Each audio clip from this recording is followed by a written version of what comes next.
Our programs offer many languages. Please visit suprememastertv.com/schedule. Nos programmes offrent plusieurs langues. Veuillez visiter suprememastertv.com/schedule. Nuestros programas ofrecen varios idiomas. Visite suprememastertv.com/schedule. 我们的节目提供多种语言，请看 suprememastertv.com/schedule。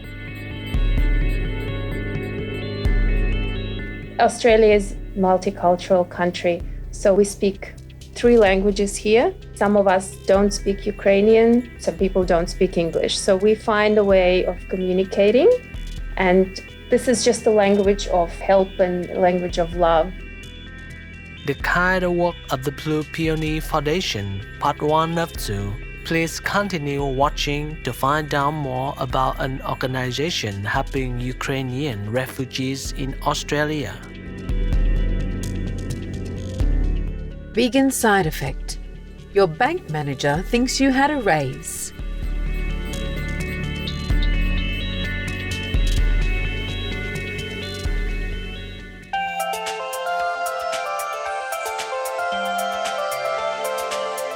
F1, radiant viewers. It means how are you in Ewe, one of the languages spoken in Togo.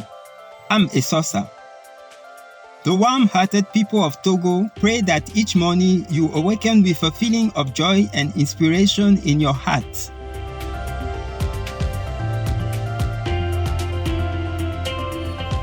It's our pleasure to present today's show, The Kind Work of the Blue Peony Foundation, Part 1 of 2.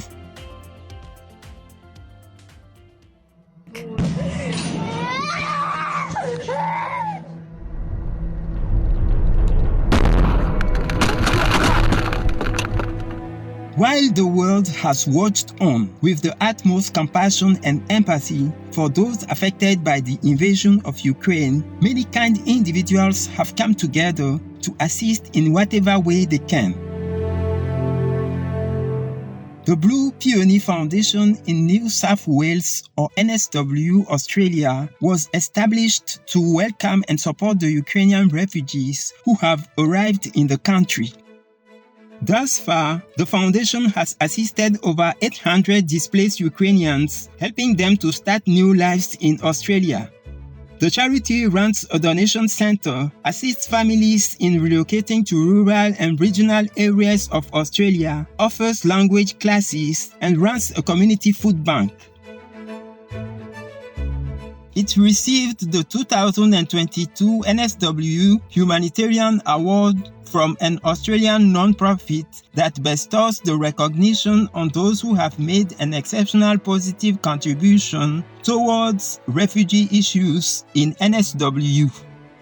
The founders, including Zoya Douglas and Irina Dohadina, met each other through their genuine desire to make a difference in the lives of displaced people.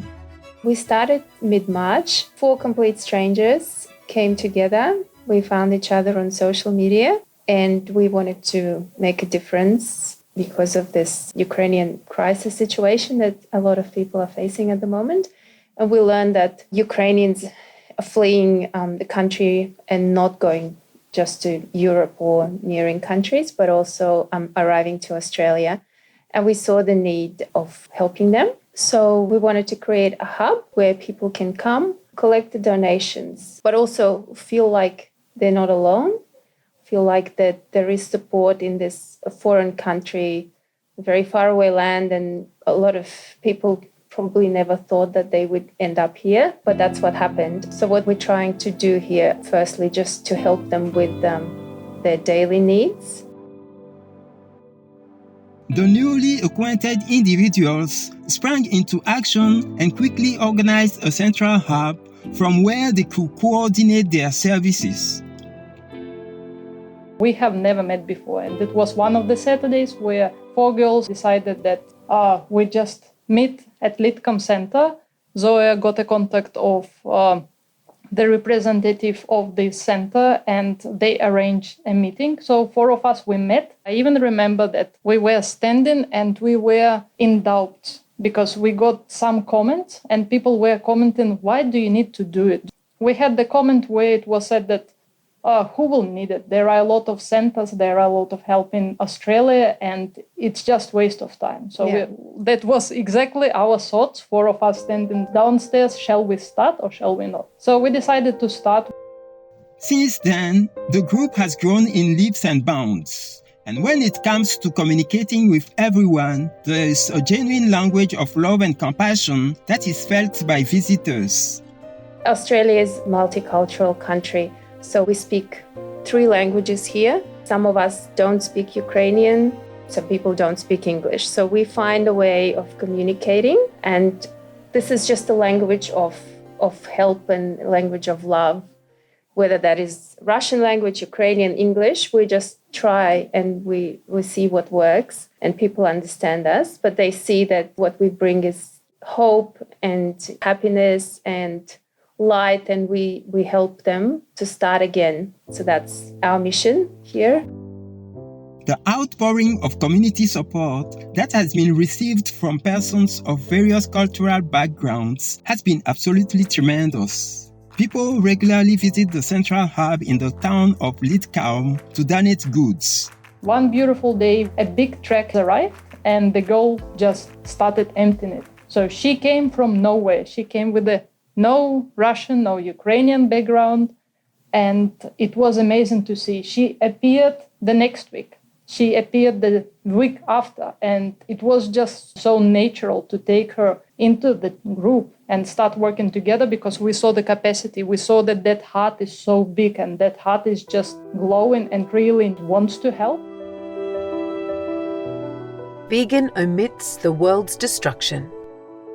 We are going to pause for a few quiet moments of gratitude for the generous-hearted people in our society and return shortly. Please stay tuned to Supreme Master Television.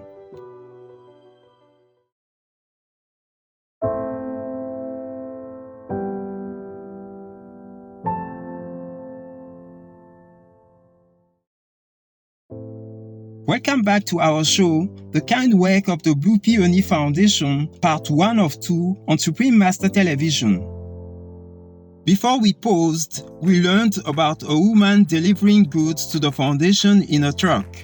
The lady in the truck was Nicole Klein-Alders, who had been following the news regarding the displaced Ukrainian people and was eager to help. So me being Dutch, I just wanted to help, and I thought, I'll do a donation drive for clothing, and I'll just drop a couple of bags off here. The response in my neighborhood was so huge and overwhelming that I actually needed a removalist truck to get here. So if you've got any relatives who are from Ukraine, and I said, no, I'm from the Netherlands, but I just wanted to help. And that was probably 3 months ago. I haven't left. People often speak to me native languages. I'm like, no, sorry, I can speak Dutch and English, but I can't help you in Ukrainian or Russian. And a lot of them, I think they're quite surprised to see that somebody who's got no affiliation with Ukraine. But it's just a passion, and I think it feels good to be able to do something for the community. I think it's important for my 4 boys to see that this is happening in the world. And if you do have some time to volunteer, whether it's full days or only a few hours, I think it's important for them to see that as well. And it is really rewarding that it doesn't need to be big. It doesn't need to be anything super substantial to make a big difference in somebody's life. Upon hearing the challenging circumstances of many people's journey to Australia, Ms. Klein-Alders became even more enthusiastic about providing assistance. They've left everything behind. A lot of them have arrived here without their husbands. There's only a few husbands who've actually managed to leave Ukraine because there are exemptions. Like if you've got 3 or more children, you can leave. But I also spoke with a lovely man, Sasha, and he came to the center to pick up items for his wife and his young son. And I asked him, I said, oh, but you were lucky enough to be able to leave. And I said, yeah, I'm actually really lucky because I only have 1 kidney. So I had a medical exemption. And it's conversations like those when you get in your car and you leave the center, you go home and you actually really think you would normally not speak with somebody who considered himself lucky to have one kidney. But in his case, it meant that he could jump on a plane with his wife and his young son and come to Australia and bring them to safety. And I think those are big things.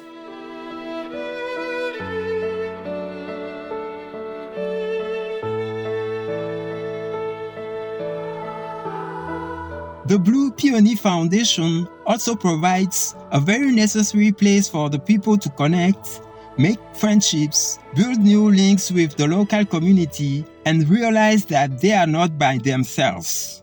The other aspect of it is moral support and creating new friendships, showing these people that they're not alone in this situation, because often when one person or a family comes here to a completely foreign country and a big city, perhaps from smaller town, it could feel overwhelming, let alone everything that they've went through. So we have found that meeting here shows them that this is definitely not the case. They're not the only family here. There's a lot of them like that. They're in a similar situation, but there is help here. We can help. There's other people, there's other organizations that get involved and they help.